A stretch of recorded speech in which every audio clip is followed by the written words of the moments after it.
dami-dami ko pang plans para sa inyo ni Mama pa.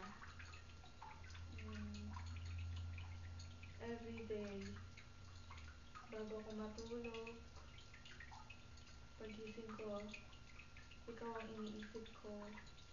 Iniisip ko kung talaga ba wala ka na?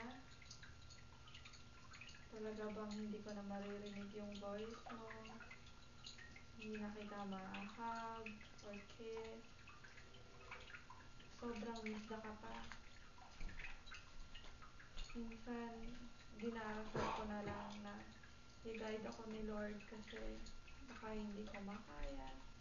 You know, pero panganay ako, I have to be strong for Mama. Siya, Kati, Totoy. And sobrang I love you, Papa. Thank you for everything. Thank you for taking care of us. Thank you for loving us so dearly. Salamat sa suporta mo, sa lahat-lahat ng ginawa mo para sa aming magkakapatid at Mama. We miss you so much, Papa. We love you. I love you so much. And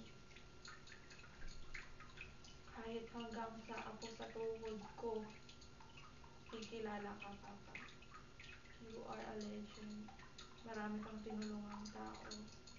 And na-touch mo lahat yung lives nila. I'm so proud of you. I love you so much, Papa. I miss you. Thank you.